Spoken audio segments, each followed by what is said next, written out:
Sam Spade Detective Agency? Me. Sam, it's you. I'm the filter and in the flesh. Any messages, phone calls, letters, telegrams? Just the usual. A bill to the landlord and a notice from the telephone company. Well, dispose of them as usual. You sound awfully chipper. Have you been on a case, Sam? Did you make some money? Yes, I've been on a case. No, I did not make any money. Oh, your client got murdered before he could pay you? Wrong again. My client was a woman. She did not get murdered, and she could pay me. Huh? And she did.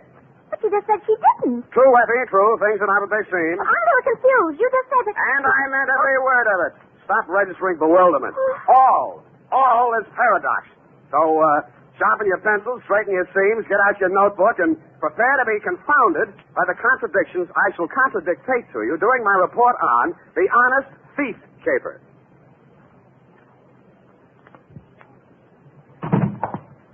I'm not looking over for the pleasure. Look alert, girl. We've many things to do. Up. Yes. You say the strangest things on the phone. All right. I don't believe I quite understood what it was all about. A natural misunderstanding. I didn't understand it myself. Date, Sergeant Frank Nilgus, robbery detail, San Francisco police. From Samuel Spade, license on 126. You're fast today. Subject, Ben Comiskey. Who? Ben Comiskey. Comiski. Sam! I went to Albert High School with a boy named Ben Comiskey. Is he the same one? Very likely, yes. Oh, Sam, tell me, did he turn out bad? Is he good? Did he get married? Down, Effie. Sam, I need this boy. I want to know. This is one mystery you're not going to solve by reading the last chapter first. Dear Frank, it was one of those days. The sky was black and it looked like rain, but when I put on my trench coat, the sun came out. At breakfast, it looked like I'd ordered fried eggs, and I wound up with pancakes. Also, I discovered I was wearing one blue sock and one black one. After that, I gave a cab driver a 5 instead of a 1 and let him ride off with a change. And there was one other thing. Sam, bank just called. You're overdrawn. Well, nuts, Ev. I made a deposit 2 days ago. I checked, Sam. It didn't. You're nuts, too. I made out the slip myself, and Oh. Give me some. I'll take it right down. Yeah, better do that, Angel. Yes. Oh. Can I help you, miss? Is this Mr. Spade? Come right in, miss. Sit down. Miss Perrine, you may go and do that. Instruct them that if such a mistake occurs again, I shall take my account elsewhere. Yes. Now, please sit down, Miss... My name's Louise Miller, Mr. Spade. I want to hire you. How much will it cost? Well, now, Miss Miller, let's talk about it a little I first. haven't much time, Mr. Spade. I have to be at the office in a half an hour, and I have to cross town. You see, Well, Mama thinks I should forget all about him, but I can't, and Well, here I've got $95. Will you please do something? Just something. Come on now, come on. I'm sorry. That's all right. Now, who is he? What's he done? And why does Mama want you to forget him? Ben Comiskey. We were going to be married pretty soon. We even picked out our furniture. No. It's all right now. Go on. What's he done? They say he held up a store 2 nights ago. They picked him up on the street today. He's in jail. Mm-hmm. Well, if he's innocent, I'm sure they'll find that out. He won't even see me, Mr. Spade. He won't see anyone. Ben's good and kind and sweet, and I love him, and I want to marry him, and I want you to find out why, what it's all about. Look, Miss Miller, I think you should be in the office of a good lawyer. I'm sure He doesn't want a lawyer. He won't even see the public defender. He doesn't want anything. Oh, please, Mr. Spade. I just want to die if Ben went to prison. I just want to die.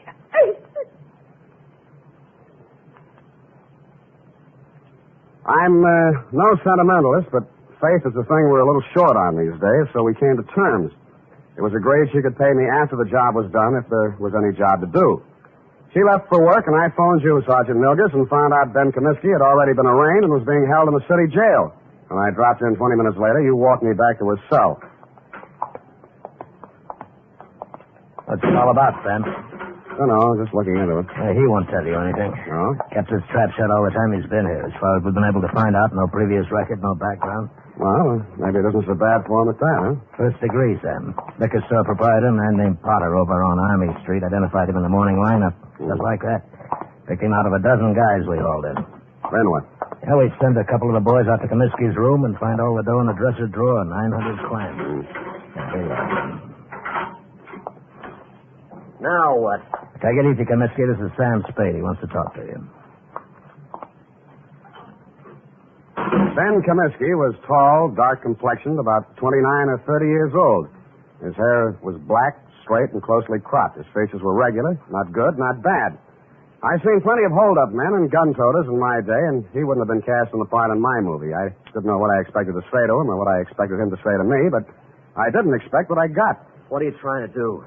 Get out of here. He just got here, Ben. Well, you can just leave. Hasn't a citizen got any rights, even in jail? Well, they start to lose them, and they use a gun to make a living. I don't want any lectures. I haven't got any to hand out. I'm a private detective. A friend of yours hired me. She thinks you're a pretty nice guy. Louise, huh? Why won't you see her? She's nuts. She ought to have a head felt. What's she worrying about anyway? I'd say she was worrying mostly about you. And I'd say it's the sick kind of worry that gets into a girl when she loves somebody. She shouldn't. She's nuts. You said that. Did you rob that store? The guy who runs it says I did. I suppose I did. Why? For laughs. The complaint says you make $65 a week in an architect's office. You can eat on that. Look, Spade, go back and tell her this. I didn't want furniture at $10 a month for the next 80 months. I didn't want a car the same way. I didn't want her working and me working and getting nothing but wrinkles. Tell her I got caught and to go and find a guy who can pay the way. Was that all? That's enough. You're charged with armed robbery in the first degree. That means not less than 5 years. I know it. Shut up about it. Why'd you turn down a lawyer? Hadn't you heard, Spade? They're holding up my indictment. I'm a prize pigeon. They think maybe I knocked over 10 or 12 other places in town. Did you? Sure, but don't worry about me. And tell Louise not to worry about me. Got $1 million salted away, and I'm going to buy my way out through the DA's office. Okay. Have it your way, Ben.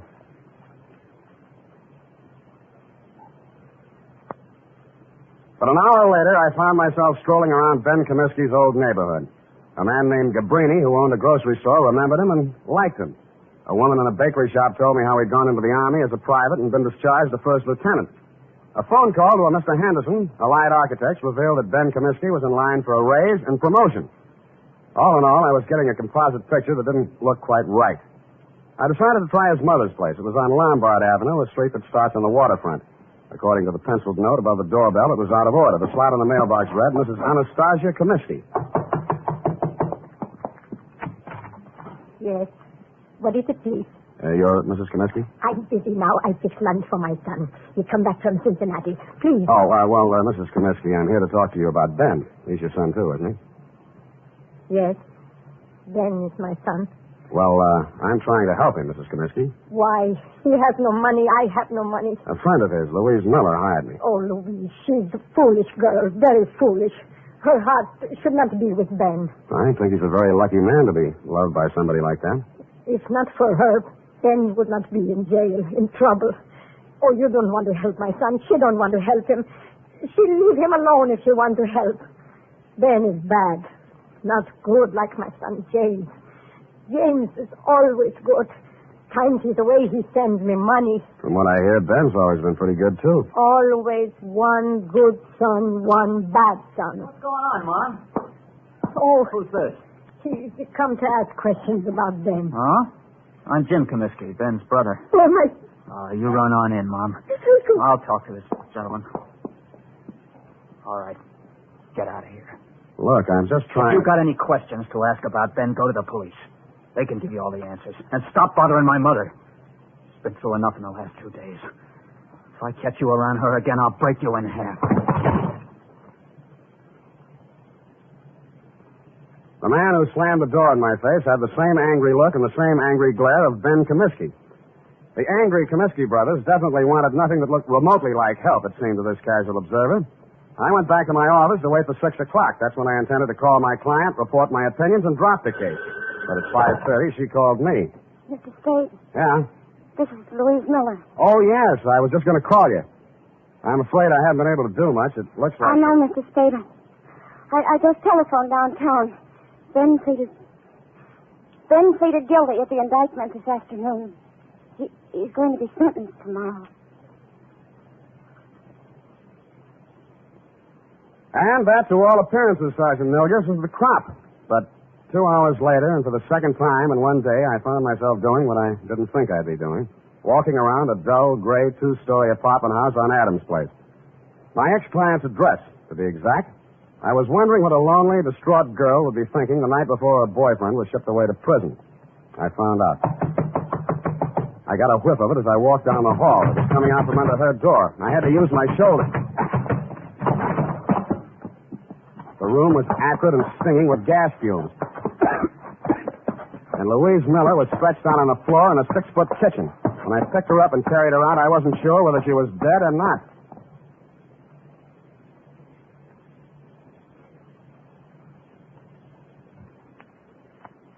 Ten seconds after I'd found Louise Miller, I'd called a police ambulance, and in a matter of minutes, an intern was working over her with a pulmotor. Her breathing became regular, and her pulse picked up, but she was still unconscious. Lieutenant Kelsey of Homicide showed up and said it was obviously a suicide attempt, which is his kind of ingenious thinking. I thought not. If she were going to commit suicide, she wouldn't have called first to pull me off the caper. She'd have let an insignificant detail like that take care of itself. No, she was too strong to pity herself and too sure of what her intuition told her to believe even Ben Comiskey's confession. With that kind of faith, I owed it to her to poke around the ashes while they were still hot. I did, and turned up a live coal in a faded blue shirt and wrinkled brown pants. Bert Singleby by name and by vocation, manager of the Greystone Arms Apartments. What kind of a girl was she? Oh, nice, clean, sincere. The kind mothers always want their sons to marry. Boy, I wish I'd listened to mine. Yeah, did you know her boyfriend, Ben Comiskey? Oh, salt hors d'oeuvre. Huh? I can't understand him pulling a hold-up like that. But then, the war did strange things to Yes, I guess it did. Well, I almost stayed in Europe and married myself up to a French doll myself. Yeah, I bet. But Sandra, that's my wife. She'd have hunted me down in Tibet. It was easy to come home facing music. Yeah, well, about Louise, you know any reason why she might commit suicide? Frankly, no. I met her in the hallway tonight, and she said, Mr. Singleby, she said, Ben didn't do that hold-up because I'm pretty sure I know who did. Well, I figure she's just keeping up a front. But if she did really know that Ben didn't do it, she wouldn't have turned on the gas now, would she? No, she wouldn't. Did she tell you who she thought did it? No, that's all she said. She's a quiet girl. Not like my wife. Now, Sam. Yeah, did you see or hear anything that might have been suspicious or unusual around her apartment tonight? Now, look, I don't want to go around breaking up any homes or spreading dirty gossip around. Unless it involves Sandra's relatives. Mr. Singleby, I promise you, sir, that I'll treat any information you give me confidentially as long as I can. All right. Now, listen. Sandra told me not to say anything because it's a lot easier to rent a suicide apartment than a murder apartment. You know that? Confidentially, I'm a humanitarian. But if you tell anybody I said this, I'll just lie about it. I'll never tell a soul. Well, we were out of butter, see, so I had to run down to the store. Well, when I passed the mailboxes outside, a guy is standing there. He asked me which apartment Louise Miller was in, and I said 12B. What do he look like? Oh, let's see now. 5'10", medium build, tan suit, dark shirt, sort of wide brim hat, kind of flashy. Mm-hmm. Wore 3 or 4 big rings, diamonds they look like. 3 or 4 big diamond rings on each hand. The Iceman. Why didn't you tell all this to the police? Bert, who are you talking to? Don't you dare say a word about that poor girl. That's why. That is why. Sandra always says, keep your mouth shut and you keep out of trouble. But me, I don't know. I just love... Bert, stop talking too much and close that door. Yes, Sandra, dear. I'm closing it.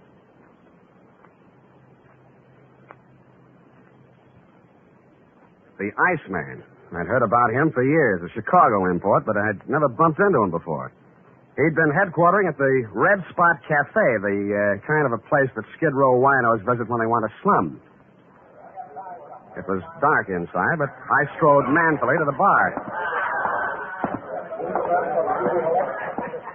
Yeah? Something? The Iceman here? What do you want him for, huh? He's a friend of mine. You're a friend of whose? What are you giving me? You got bull written all over you from the top of your stupid head to the bottom of your flat feet. He had the tan suit, the flashy rings, the dark shirt, and the wide-brimmed hat.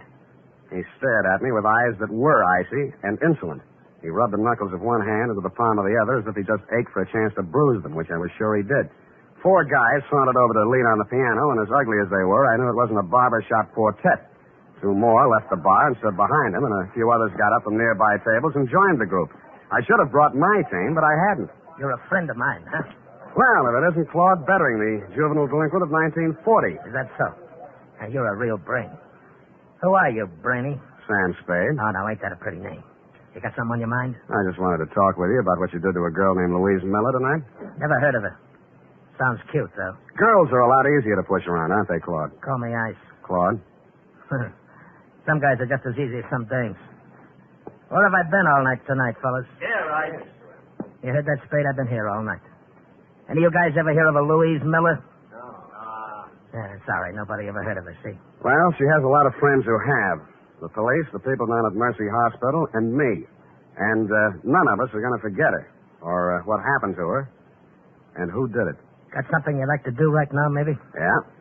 But I'll pick my time. All right. Enough of this cheap chatter. I don't want to be seen talking with you too long. I got my reputation to think about. Now blow before I take one hand out of my pocket and push your stinking face back through that door. You'll need both hands, Samson. Go on, you creep. Fellas. All right.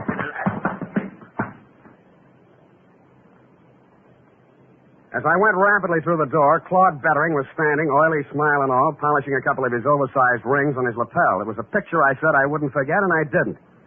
I went and rented myself a car, parked it down the block from the Red Spot Cafe, and waited almost all night. I knew that Louise Miller was not the kind of a girl who would have anything to do with a guy like Bettering. And if he came to her apartment, this must have been for some unloving purpose. Probably to keep her from telling who actually did the holdup Ben Comiskey had confessed to, if she found out the truth. Finally, a bunch of palookas came out, Bettering included, climbed into a car and drove off, me after them. One by one, Bettering dropped his men off at their hotels and apartments until he was finally alone. He stopped at a brownstone on Hobart, and I caught him just as he opened the door of his apartment. Well, the tough guy. You're going to find out. Don't think I'm easy.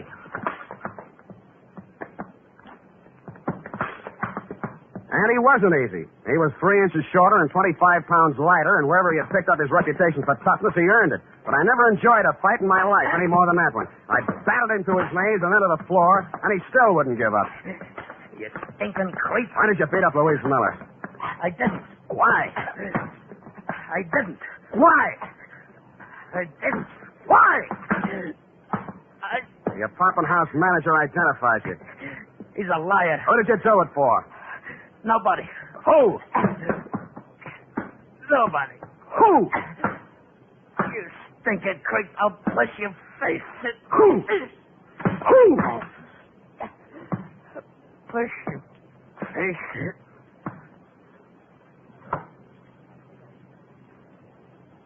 He went out. Quite a guy, the Iceman. I used his phone to call the police and tell them to pick him up for attempted murder. Then, with dawn coming up and my energy going down, I went back to the city jail, got a pass, and woke up Ben Comiskey. Why don't you stop messing around in my business, Spade? Did you ever really love that girl of yours? Get out, you sadistic jerk. Well, she's in Mercy Hospital now. You can send her a card. Write something nasty on it. So long. Spade, Yeah?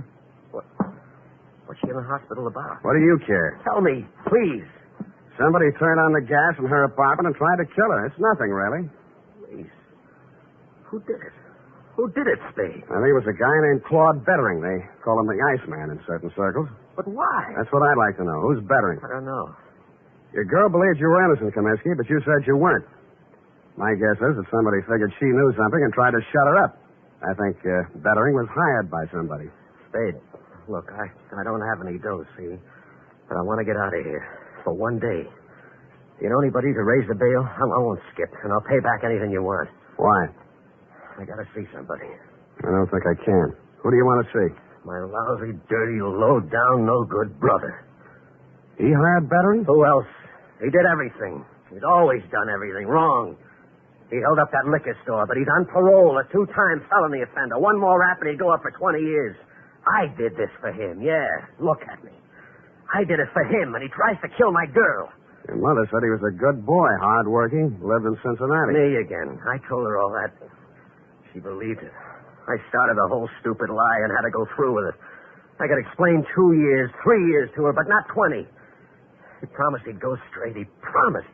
I see. I even sent her money I earned and said it was from him. Oh, you never saw anybody like me before, did you? No, I haven't. Get me out. Get me out, Sam, and I'll drag him in by his back teeth. Thanks anyway, but I'll do it myself. Hey, let me do it. Let me do it, please.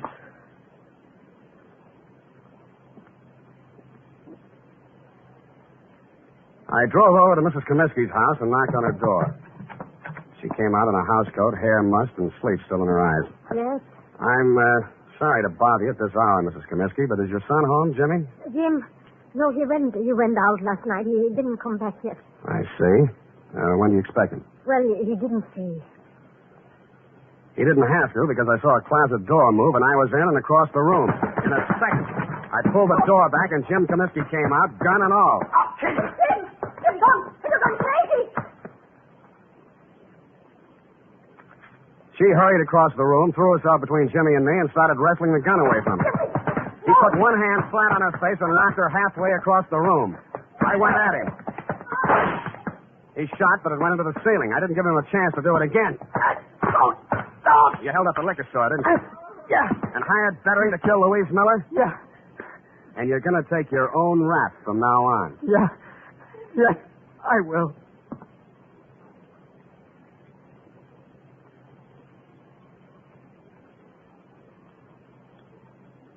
And he did. Period. End of report. Oh, Sam, that poor old lady. Yeah. Yeah, she lived in a dream world built by a son who had too much heart and not enough common sense. But, Sam, that man in the liquor store identified Ben as the hold-up man. Well, when he saw the both brothers together, we realized we'd made a mistake. At night, with a hat pulled down and a collar up, anybody could have confused the Comiskey brothers. Sam, why is the world so cruel? Because people live in it. Now, go on, type it up, huh?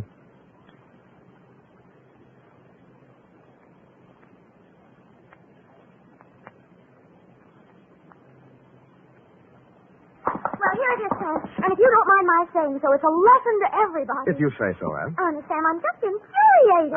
Now, don't go too far. Misplaced love, devotion, it just isn't right. Now, hand me the glass. Now, this kind of thing could be going on all over the world. The glass, If it weren't for people like you who step in and take things in hand. The glass! Oh! Here you are, Sam. Thank you, Miss Brain. Honestly, Sam, look, just honestly, that's all. Are you finished? Well, I have some sociological feelings, too. I'm just not an automat or secretary you turn on and off. Come here. Come here. With each new case, I have feelings. Effie, I just kissed you. I know what... I just kissed you. Oh, Sam. Delayed reaction. Must be the heat. Oh. Good night, Sam. Good night, sweetheart.